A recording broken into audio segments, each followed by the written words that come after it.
Сәлем, дуслар! Бүген бездә бик үзенчәлекле кунак. Эпоксид сумаласы белән рәсем ясаучы Альбина апа. Исәнмесез? Исәнмесез. Альбина апа, беренчедән безгә Чаллыдан ук килгәнегез өчен бик зур рәхмәт. Эпоксид сумаласы белән рәсем ясау бик кызыгыс ул. Аның үзенчәлеге нидә? Эпоксид сумаласы белән ясау яңа төр, безнең өчен бик яңа төр күренеш дияргә була, яңа төр ысул. Аның үзенчәлеге шунда кипкәштен бу картиналар ялтырап тора. Ялтырап, шыма булып, пыяла астында ясалган рәсемнәр кебек күренә. Һәм хәзер ул бик модага керде. Шуңа һәм күп кеше бу техникада бик кызыксынып ясый. Сез үзегез белемегез буенча кем һәм бу юнәлеш белән ничек таныштыгыз? Мин үзем мәктәптә укыганда параллель рәсем мәктәбен бетердем һәм 2008 елда Чаллы дәүләт педагогия институтының рәсем сәнгате факультетын тәмамладым. Һәм бу көнгә хәтле рәсемнәр ясыйм, рәссам. Бу юнәлеш белән мин 2016 елда гаиләм белән сәяхәт иткәндә, Америкада сәяхәт иткәндә мондый техникада эшләгән рәсемнәрне күрдем Америкада һәм бик кызыксынып киттем. Үзем дә шул техникада эшли башладым. Америкада бу юнәлеш бик популяр. Безгә әле ул модага керде генә. Америкада инде бу күптәннән эшләнелә бу техникада. Альбина апа, бу сумала белән һәркем дә рәсем ясый аламы? Бу техникада һәркем дә ясый ала, әлбәттә. Түземлек кенә кирәк һәм сабырлык кирәк. Альбина апа, безгә дә мастер-класс күрсәтәбез дигән идегез. Әйдәгез, башлыйбызмы? Әйдәгез, башлыйбыз. Иң беренчедән безгә кирәкле күләмдә эпоксид сумаласын салырга кирәк. Эпоксид сумаласы ике ингредиенттан тора. Беренче ингредиент А ул сумала, Б ингредиент ул катыргыч. Алар гел-бергә эшләнелә. Мин аны әле генә үлчәүдә үлчәдем. Төгәл 60 мл салырга кирәк. Менә шундый 30 сантиметрлы эш өчен 60 мл сумала кирәк. Ул безгә җитәргә тиеш, аны алып куябыз. Һәм икенче өлеш ул катыргыч. Аны салабыз 40 мл.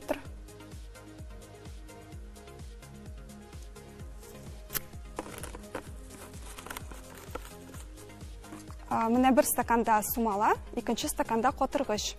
Хәзер безгә катыргычны салырга кирәк сумалага. Салабыз катыргычны сумалага.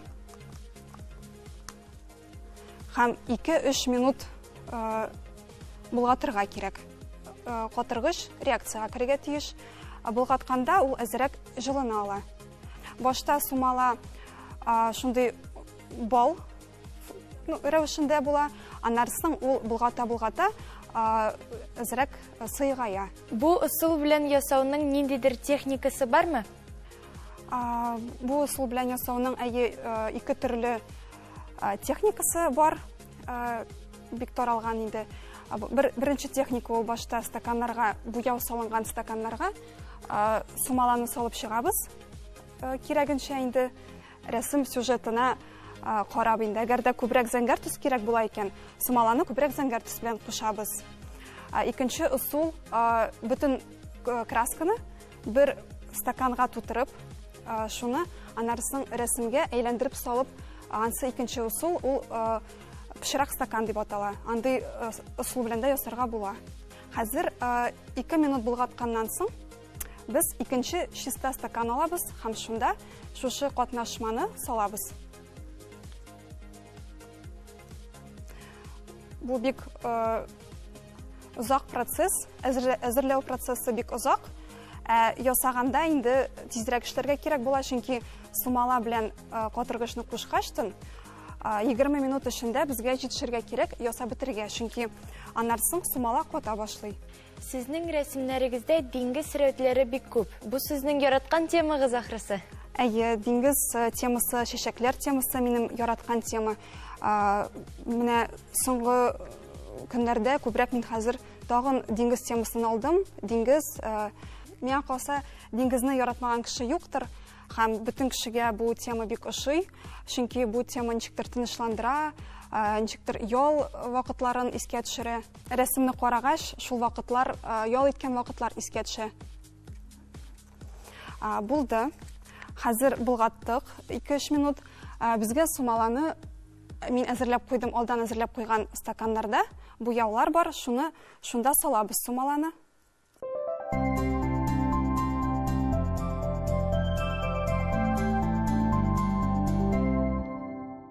Безнең буяуларыбыз әзер. Без аны хәзер махсус әзерләнгән тактага, бу фанера тактасы, аны мин махсус бер кат буядым сумала белән. Бер кат буярга кирәк, чөнки буяганнан соң буяулар бик матур ятачак, тигез ятачак. Иң беренчедән алабыз караңгы зәңгәр төсне, без аны иң өскә салабыз. Монда караңгы төстән ачык төскә таба растяжка ясыйбыз. Өстә караңгы төс була. Без аны бармак белән дә ярый, яки калак белән сыларга мөмкин. Шулай тигезлибез. Аннан соң икенче төсне алабыз. Ул безнең менә шундый зәңгәр төс. Бу техникада фен кулланыла.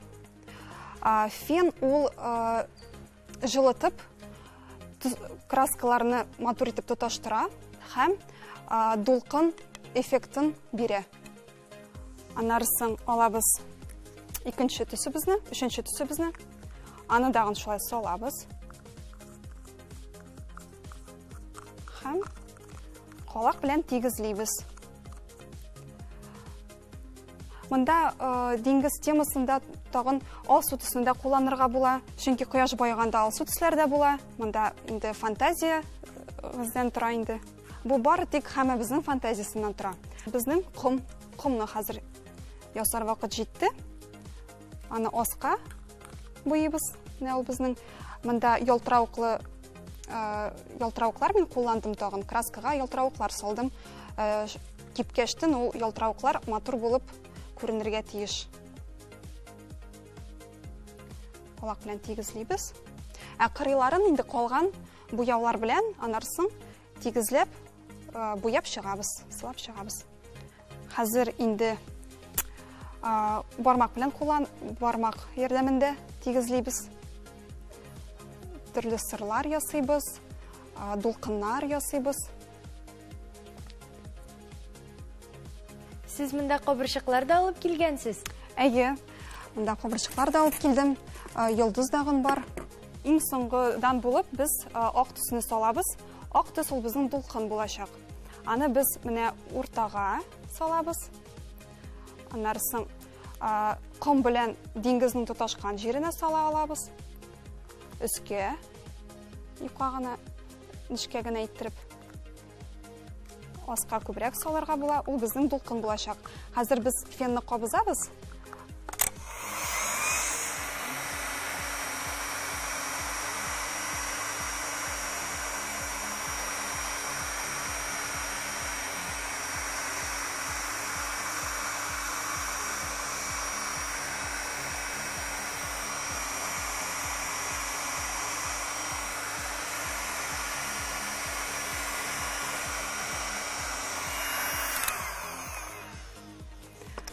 Менә шулай.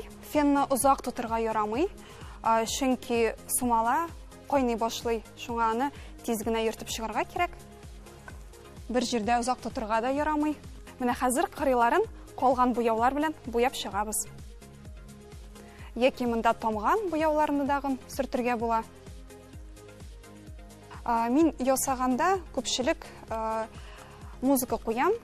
Шундай тынычландыра торган, яки анда балаларым белән ясаганда инде без дельфиннар тавышын куябыз. Бигрәк тә океан ясаганда балаларым бик ярата. Бу рәсемгә карагач диңгезгә барасы килде. Шундый картиналарны кайдан алып була? Мондай картиналарны художественный галереяларда бәлкем алырга буладыр, яки шул интернет сайтларда рәссамнарның сайтларыннан алырга була. Мин үземнең эшләремне Инстаграмга куям һәм шунда бик күп кеше күреп, минем картиналарымны да сатып алалар. Бу рәсемнәр кыйбатмы, сер булмаса? Менә шундый форматлы картина 2000 тирәсе. Гомумән бу техникада кулланган буяулар һәм сумала бик кыйбат тора. Шуның өчен бу техника кыйбатлы техника дип санала. Хәзер кабырчыкларны куябыз. Шулай тезеп чыгабыз кирәк җиргә. Мондый эпоксид сумаладан ясалган картиналар 24 сәгать кибә. Кипкәннән соң ул шулай ялтырап, пыяла кебек шома булып кибә. Альбина апа, студиябызга килгәнегез өчен зур рәхмәт сезгә. Менә шундый матур рәсем ясадык без бүген, дуслар. Сезгә чакырганыгыз өчен бик зур рәхмәт. Шаян ТВ үз эшен дәвам итә. Безнең белән булыгыз.